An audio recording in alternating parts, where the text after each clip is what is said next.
하나님 주시는 말씀 역대하 7장 14절 말씀입니다. 역대하 7장 14절 말씀, 우리 한 절입니다. 우리 한 절 우리 함께 읽도록 하겠습니다. 같이 읽습니다. 내 이름으로 일컫는 내 백성이 그들의 악한 길에서 떠나 스스로 낮추고 기도하여 내 얼굴을 찾으면 내가 하늘에서 듣고 그들의 죄를 사하고 그들의 땅을 고칠지라. 아멘. 우리 수요일 날도 그랬었는데요, 옆에 있는 분들에게 한번 이렇게 고면, 한 명만 더 전도합시다 한번 할까요? 예, 우리 수요일에 나오셨던 분들은 아시죠? 어디로 전도해야 되죠? 그렇죠, 수요 예배로 전도하는 게 아니라 수요일 날은 수요 예배로, 금요 기도회는 금요 기도회로. 우리 사랑하는 지체 그리고 교제하는 지체들에게 가장 줄 수 있는 큰 축복은 기도의 자리로 나오게 하는 거예요. 우리가 평소에 기도의 근육을 키워내면 어떤 시련이 와도 넉넉히 이기게 될 줄을 믿습니다. 우리가 갑자기 운동하면 몸이 상하잖아요. 마찬가지, 우리가 평소에 기도로 우리 영적 근육을 단련시켜 놓으면 어떤 문제, 어떤 고난 속에서도 결코 흔들리지 않습니다. 그 기도로 단련된 영적 근육 때문에 잘 감당하고 승리할 수 있어요. 여러분, 우리 사랑하는 이들에게 줄 수 있는 가장 큰 축복은 기도의 재료로 나오게 하는 것입니다. 주님도 습관을 쫓아 새벽 미병에 나가 하나님 앞에 기도했잖아요. 사실 주님이야말로 기도할 필요가 없었죠. 그럼에도 불구하고 기도하셨던 것은 주님도 그 기도가 필요했고 또 본을 보이시기 위함도 있습니다. 우리가 함께 이 기도의 자리를 사모하고 이 기도의 자리를 놓치지 아니하고 또 이 기도의 자리를 누군가에게 축복으로 전해주는 저와 여러분 되기를 예수 그리스도는 축원합니다. 특별히 오늘은 하늘 문을 여는 세 가지 열쇠라는 제목으로 말씀 증거하고 함께 기도하겠습니다. 여러분, 하늘 문을 여는 열쇠 세 가지를 오늘 역대하 7장 14절을 잘 증거하고 있는데요, 그 첫 번째 키가 무엇이냐 하면 낮추는 것입니다.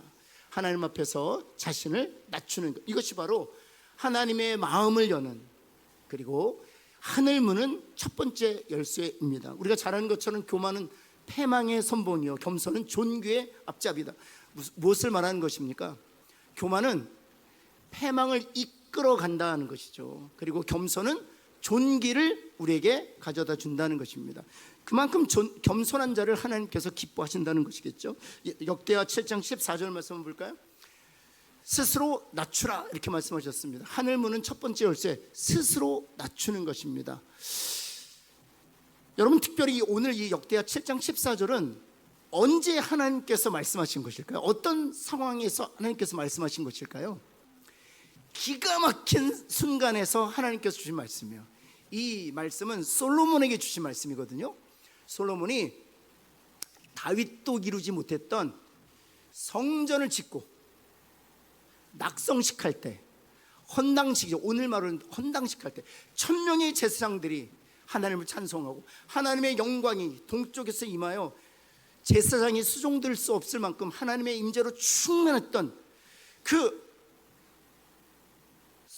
구약 성경 전체를 보면 가장 영광스러운 순간이에요. 모든 백성들이 성전을 완공했던 솔로몬을 주목하고 솔로몬을 칭송하고 있었던 그 순간에 하나님께서 솔로몬에게 하신 말씀, 스스로 낮추면,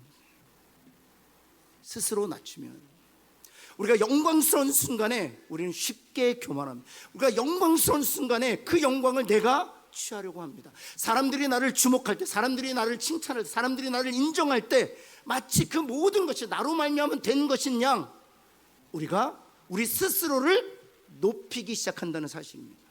그때 우리는 망하게 되는 것이죠. 가장 영광스러운 그 순간에 수많은 이스라엘 백성들이 성전을 지었던 솔로몬을 주목하고 있었던 그 순간에 하나님께서 솔로몬에게 말씀하셨던 것은 하늘 문을 열쇠 첫 번째가 있는데 그것이 무엇인가 하면 스스로 낮추면. 사랑하는 성도 여러분, 가장 영광스러운 그 순간에 자기 스스로를 낮출 수 있는 그런 성품이 있기를 예수 그리스도의 이름으로 축원합니다. 여러분, 다윗을 하나님께서 기뻐하셨던 이유가 어디에 있었습니까? 다윗을 기뻐하셨던 것은 바로 사무엘하 7장 18절 이 마음이 있었기 때문이에요. 다윗 왕이 여호와 앞에 들어가 앉아서 이르되, 여호와께 말씀하여 이르되, 그런 뜻이죠. 주 여호와여, 나는 누구이오며 내 집은 누구이간데 나를 여기까지 이르게 하셨나요? 여기까지라고 얘기하는 것은 무엇입니까? 여러분, 이스라엘을 통일시킨 최초의 왕이었어요. 뿐만 아니라 예루살렘으로 천도해서 예루살렘을 하나님의 수도로 정식으로 명명했던 이가 바로 다윗이었습니다. 뿐만 아니라 블레셋 군대의 침략을 완전히 격퇴시켜서 이스라엘 땅에 진정한 평화를 가져다 주었어요. 누가요? 바로 이 다윗이. 그리고 나서 바로 이 7장 16절에 하나님께서 어떤 약속을 주시냐면, 내가 결단코 왕권을 뺏지 않을 것이다. 내 나라가 영원할 것이다. 이것이 바로 여기까지예요. 내가 누군가인데, 내 집이 무엇이간데 하나님 저를 여기까지 이르게 하셨습니까? 많은 사람들이 나니까, 나나 되니까, 내 능력으로, 내 성품으로, 내 선한 역량으로, 내 리더십으로 여기까지 왔지 라고 스스로 착각할 터인데, 다윗은 가장 영광스러운 그 순간에 고백하고 있는 거예요. 내가 무엇이간데, 내 집이 누구이간데 우리를 여기까지, 나를 여기까지 인도하셨습니까? 라고 고백. 그래서 하나님께서 끝까지 그를 내 마음에 합한 자라 축복하셨던 거예요. 여러분, 그렇다면 낮출 때 하나님께서는 그에게 어찌하시는가? 베드로전서 5장 6절 말씀 한번 볼까요? 같이 한번 읽겠습니다. 시작. 그러므로 하나님의 능하신 손 아래서 겸손하라. 때가 되면, 그렇죠, 겸손하면 누가 높이신다고요? 하나님이. 스스로 우리를 낮추면 하나님이 높이신다고요. 옆에 있는 분에게 하나님이 높이실 때까지 겸손합시다 한번 할까요? 그렇죠. 하나님이 반드시 높이실 줄을 믿습니다. 하나님 기뻐하시기 때문에. 여러분, 두 번째, 잠언 22장 4절 말씀에 이 겸손의 결과를 이렇게 설명하고 있어요. 겸손의 보상은, 이런 뜻이에요. 겸손의 보상은, 그 다음 같이 한번 읽을까요? 시작. 재물, 영광, 생명. 와, 겸손의 보상은 재물도 주시고, 겸손과 재물이 무슨 상관이냐? 재물과 상관이 있어요. 상관이 있더라고요. 겸손한 사람이 하나님 물질의 축복 주시겠다는 거예요. 영광도 주시겠다는 거예요. 뿐만 아니라 생명도 주시겠다는 거예요. 여러분, 뿐만 아니라 야고보서 4장 6절 말씀 한번 볼까요? 노란색으로 하이라이트 부분 같이 한번 읽겠습니다. 시작. 겸손한 자에게, 그렇죠, 우리가 날마다 하나님 앞에 나와서 은혜 달라고 기도하잖아요. 근데 스스로 낮추는 자에게 하나님께서 은혜를 베푸신다는 거예요. 사랑하는 성도 여러분, 겸손하면 하나님께서 높이시고, 겸손하면 재물, 영광, 생명을 주실 뿐만 아니라 은혜도 베풀어 주실 줄을 믿습니다. 그럼 어떻게 하면 우리가 겸손할 수 있을까요? 두 가지만 짧게 말씀드리면, 첫 번째, 어떻게 하면 겸손할 수 있느냐? 하나님 없이는 아무것도 할 수 없다는 영적 자각을 가지고 있어야 돼요. 그것이 바로 다윗이 품었던 마음이에요. 내가 무엇이간데, 우리 집에 누구이간데 여기까지 나를 인도하셨습니까? 나는 그럴 자격이 없다는 거예요. 전적인 하나님의 은혜로 말미암아 내가 여기까지 왔다는 거예요. 하나님께서 사람을 붙여주셨고, 하나님께서 내게 힘을 주셨고, 하나님께 길을 열어주셨기 때문에 내가 여기까지 올 수 있었다는 거예요. 사랑하는 성도 여러분, 나는 하나님 없이는 할 수 없다는 그런 자각을 가지고 사시기를 예수 그리스도에는 축원합니다. 두 번째는 무엇인가 하면, 모든 것이 하나님의 은혜라는 고백이에요. 그래서 입에 달고 살아요. 주님 감사해요. 주님 감사해요. 저희 어머니 아직도 기억나는데, 설거지 하다가도 뭐가 그렇게 주님 감사해요. 주님 감사해요. 저를 보면서도 주님 감사해요. 주님 감사해요. 알고 봤더니 저 개구장이 저게 목사가 된다고 하니 감사해요. 사람은 할 수 없으나 하나님은 하실 수 있다. 모든 게 감사하죠. 모든 게 감사. 여러분, 그럴 때 겸손의 마음이 우리 가운데 자리 잡게 된다는 것입니다. 여러분, 정말 우리 스스로를 낮춤으로 하나님 앞에 복을 누리는 저와 여러분 되기를 간절히 소원합니다. 두 번째, 하늘 무는 열쇠는 떠나는 거예요. 떠나는 거. 옆에 있는 분에게 잘 떠납시다 한번 할까요? 근데 어디로부터 떠나느냐? 교회로부터 떠나는 것이 아니라, 오늘 말씀에 보면 한번 볼까요? 7장 14절 말씀에 보면 어디에서 떠나? 나 악한 길에서 떠나야 돼요. 악한 길에서 떠나야 돼요. 하늘 문을 열쇠 두 번째는, 악한 길에서 떠날 때 하나님께서 하늘 문을 여시고 우리를 복 주신다는 사실입니다. 여러분, 특별히 악한 길에서 떠난다라는 이 말씀을 통해서 우리가 알 수 있는 것은 회개란 단순히 입술의 고백이 아니라는 거예요. 하나님 죄송해요, 하나님 잘못했어요, 단순히 입술의 고백에서 끝나는 것이 아니라 악한 길에서 떠난다라고 얘기하는 것을 보면 실천적 결단이 동반이 되어야 된다는 것을 말하고 있다는 사실입니다. 여러분, 특별히 성경에 의해서 그러지 않습니까? 요나 보십시오. 큰 고기 뱃속에 있을 때 하나님 죄송해요, 하나님 잘못했어요, 하나님 정말 죽을 죄를 졌어요 라고 회개하고 자백하고 뉘우치는 멈추지 않았습니다. 그는 니느웨로 갔어요. 그리고 니느웨에서 하나님의 말씀을 선포했던 것이죠. 실제로 회개란 악한 길에서 떠나 주께서 맡긴 사명의 길을 가는 것이 바로 회개라는 사실입니다.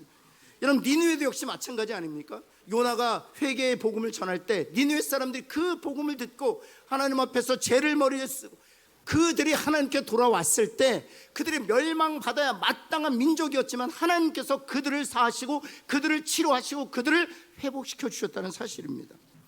여러분, 다윗 역시 마찬가지 아닙니까? 전성기를 누릴 때 밧세바와 동침한 이후 여러분, 그는 결국 타락하게 되었습니다. 제가 일전에도 말씀드렸지만 여러분, 다윗이 밧세바와의 관계는 그냥 갑자기 일어난 사건이 아니었어요. 여러분, 이 우리아는 37인 용사 중에 하나였었습니다. 그리고 이 밧세바는 그 37인 용사 중에 한 명의 딸이었어요. 다윗과 동고동락했던 사람이었습니다. 밧세바를 그날 처음 본 것이 아니었어요.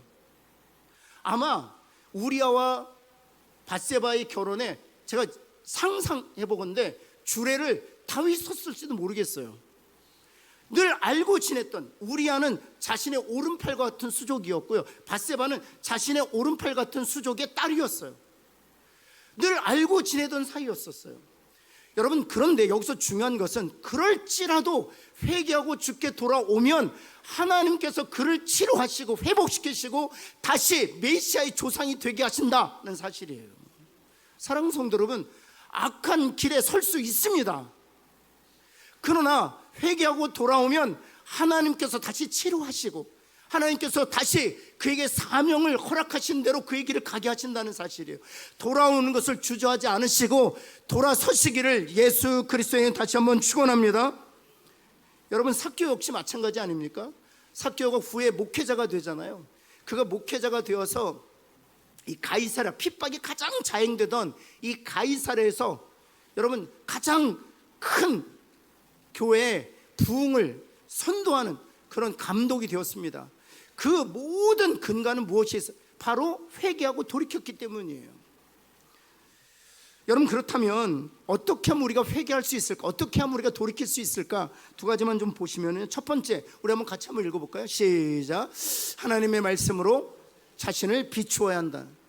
왜냐하면 우리의 기준으로 우리 자신을 비추면 우리가 어디에서 어긋나 있는지 알 수가 없어요. 피아노를 계속 조율해야 되는 것처럼 우리가 말씀으로 우리 자신을 조율할 때 비로소 내가 여기서 어긋나 있구나 하는 사실을 알고 돌아서게 되는 것이죠. 여러분, 그래서 하나님의 말씀으로 우리 자신을 늘 비추어야 합니다. 시편 119편 105절에 이렇게 다윗을 통해서 하나님께서 말씀하셨죠. 같이 한번 읽습니다. 시작. 주의 말씀은 내 발의 등이요 내 길에, 그래서 빛이요 등인 것이죠. 내가 어디에서 멀어졌는지, 내가 어디에서 떨어졌는지 그것을 알고 다시 회복할 수 있기 때문에 그렇습니다. 두 번째, 굉장히 중요한데요, 우리 한번 같이 한번 읽어볼까요? 시작. 반복하지 않는 선택을 하도록 훈련해요. 옆에 있는 분에게 선택을 훈련합시다 한번 할까요? 여러분, 그래서 많은 영성신학자들이 이런 얘기를 해요. 뭐라고 얘기하냐면 하나님은 죄송합니다 라는 고백보다 다시는 반복하지 않는 선택을 기뻐하신다는 사실이에요. 이것은 훈련을 통해서 가능해요. 훈련을 통해서 가능해요. 반복하지 않을 선택을 자그마한 것부터 시작하는 거예요. 그러면 큰 것도 우리가 선택할 수 있는 것이죠. 사랑하는 성도 여러분, 말씀으로 악한 길에 섰다는 것을 하나님 보여주셨다면 반복하지 않는 선택을 하도록 훈련하는, 그래 결국에는 악한 길에서 떠나 주의 길에 서는 저와 여러분 되기를 예수 그리스도의 이름으로 축원합니다. 마지막 세 번째인데요, 세 번째는 기도하는 것입니다. 첫 번째는 낮추는 것, 두 번째는 떠나는 것입니다. 세 번째는 기도하는 것입니다. 여러분, 낮추어도 하나님께서 은혜를 주세요. 떠나도 하나님께서 그에게 복을 베푸시죠. 그런데 중요한 것은 낮추고 떠난 뒤에 실제로 입을 열어 기도해야 한다는 사실이에요. 여러분, 역대하 7장 14절 말씀 볼까요? 보면 7장 14절 보면 기도하여 내 얼굴을 찾으면, 그렇죠, 기도하여 하나님의 얼굴을 구하면, 그렇죠, 내가 하늘에서 듣겠다 말씀하시는 것이죠. 낮춰야 합니다. 떠나야 합니다. 그런데 더 중요한 것은 그리고 나서 간구하고 부르짖어야 한다는 사실이죠. 하나님께서 기도를 얼마나 기뻐하셨는가를 성경을 통해서 우리는 알 수 있지 않습니까? 예레미야 33장 3절 말씀, 부르짖으라 그럼 내가 내게 응답하겠고 내가 알지 못하는 크고 비밀한 일을 보이리라. 오늘 밤에 우리가 입을 열어 부르짖으면 하나님께서 크고 비밀한 일을, 우리가 전혀 상상하지 못했던 일들을 우리들에게 보여주실 줄을 믿습니다. 여러분, 요한복음 14장 14절 올해 우리 표어잖아요. 우리 한번 같이 한번 읽겠습니다. 시작. 내 이름으로 무엇인지 내게 구하면 내가 행하리라. 여러분, 너무나도 단순하잖아요. 네가 말씀대로 청종하면이 아니에요. 주님의 이름으로 기도만 하면, 그것도 무엇이든지 간구하면 주님이 이루어 주신다는 거. 오늘 밤에도 우리가 주님의 이름으로 기도할 때 주님이 이 약속을 신실하게 지켜주실 줄을 믿습니다. 여러분, 결론적으로 보면은요, 이 낮추고 떠나고 기도하는 것이 한 사건 가운데 나타나요. 그것이 무엇인가 하면 이스라엘 백성들이 블레셋의 침략으로 고통 가운데 있었을 때였습니다. 도무지 블레셋 문제가 해결되지 않는 거예요. 심지어는 언약궤 쫓아 빼앗겼어요. 언약궤는 예수 그리스도를 상징하는 심볼이었잖아요. 하나님의 임재가 충만한 것을 가능하게 하는 것이었거든요. 그 언약궤까지도 빼앗겼어요. 이방인들이 조롱할 수밖에 없었습니다. 여러분, 예수 그리스도의 심볼을 상징하는 그 언약궤, 그리고 하나님의 임재를 가져오는 그 언약궤조차 빼앗겼기 때문에 더 이상 하나님께서 너희들과 함께 계시지 않는다라는 조롱을 받고 있었단 말이에요.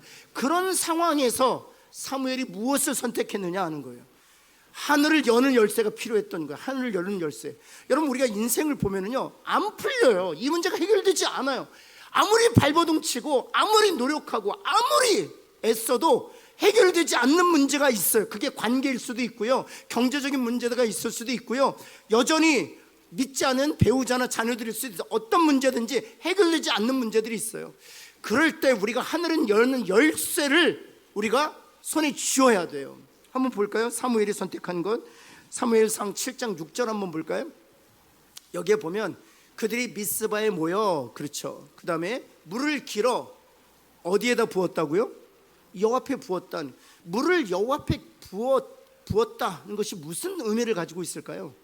물을 길어서 여호와 앞에 부었다. 지금 다시 말씀드리지만 블레셋으로 인해서 고통받고 있는 상황이었습니다. 언약궤도 빼앗겨 있던 상황이었어요. 근데 미스바의 이스라엘 백성들을 다 모은 뒤에 사무엘이 한 것은 물을 길어서 하나님 앞에 물을 부었단 말이에요. 그것이 상징하는 바가 무엇입니까? 바로 이런 의미가 있어요. 여러분, 물을 부으면 담을 수 있어요, 없어요? 없어요. 이건 불가능해요. 무엇을 의미하느냐? 우리는 물 같은 존재라는 거예요. 한번 쏟아지면 우리는 어떤 경우에도 그 물을 다시 주워 담을 수 없어요. 우리는 한계적 존재라는 거. 다시 말해서 하나님 앞에 너 자신을 물 같은 존재라는 사실을 인정하라는 거예요. 사랑하는 성도 여러분, 우리는 물처럼 쏟아지면 우리는 다시 주워 담을 수 없는 그런 제한적이고 한계적인 존재라는 사실을 기억하고 하나님의 은혜 없이는 살 수 없습니다. 하나님이 도우시지 않고서는 내가 회복될 수 없습니다. 하나님 앞에서 스스로를 인정하고 낮추는 저와 여러분 되기를 예수 그리스도의 이름으로 축원합니다. 그리고 나서 7장 6절에 보면 계속돼서 보면은요, 우리가 여호와께 뭐 했다고요? 범죄했다라고 회개합니다. 자기 자신을 낮추고 그리고 나서 하나님 앞에 범죄했다라고 회개합니다. 그리고 나서 세 번째 7장 9절 말씀에 보면은 이스라엘을 위하여 여호와께 어찌했다? 부르짖었다는 것이에요. 나의 한계적 상황을 인정하고 하나님 앞에서 자신의 연약함을 고백한 뒤에 나아가서 자신의 죄악을 고백하고 하나님 앞에 부르짖었을 때 그 다음 어떻게 되어 있습니까? 여호와께서 응답하셨다, 하늘 문이 열렸다. 그때까지는 문제가 해결되지 않았어요. 그런데 그 문제가 언제부터 해결되었느냐? 자신을 낮추고 악한 길에서 떠나고 하나님 앞에 부르짖을 때 그 열쇠가 하늘 문은 여는 그런 구실을 했단 말이죠. 여러분, 그리고 나서 그 응답을 한번 보시겠습니까? 10절과 13절에 응답이 있는데요, 사무엘이 번제를 드릴 때 블레셋 사람이 이스라엘과 싸우려고 가까이 오매 그 날에 여호와께서 블레셋 사람에게 큰 우레를 발하여 그들을 어지럽게 하니 그들이 이스라엘 앞에서 어찌 되었다? 이게 처음이에요. 처음. 사무엘 시대에 단 한 번도 블레셋을 이기지 못했었어요. 그런데 낮추고 악한 길에서 떠나고 기도할 때 하늘 문이 열릴 때 비로소 이스라엘 백성들이 블레셋 군대를 무찌르기 시작했다는 것입니다. 그뿐이 아니에요. 여러분, 13절이 또 중요해요. 13절 우리 한번 노란색으로 하이라이트 분 같이 한번 볼까요? 시작. 여호와의 손이 사무엘에 사는 날 동안에 블레셋 사람을, 그렇죠, 하나님이 막아주셔야 돼요. 우리는 막을 수 없어요. 하나님이 막아주셔야 돼요. 하나님이 길을 열어주셔야 돼요. 하나님이 상처를 치유해 주셔야 돼요. 하나님이 회복시켜 주셔야 돼요. 하나님이 응답해 주셔야 돼요. 그래야만 열려요. 사랑하는 성도 여러분, 오늘 이 말씀을 붙들고 하나님, 내가 낮추고 악한 길에서 떠나고 하나님을 향하여 부르짖는 자 되게 하셔서 하나님, 막힌 문제가 뚫리는 역사가 있게 하여 주옵시고 그동안 해결되지 않았던 문제가 해결되게 하여 주옵시고 그동안 예수 믿지 않았던 이들이 예수를 믿는 역사가 있게 하여 주옵소서. 그것이 저와 여러분의 기도 제목 되기를 간절히 소원합니다.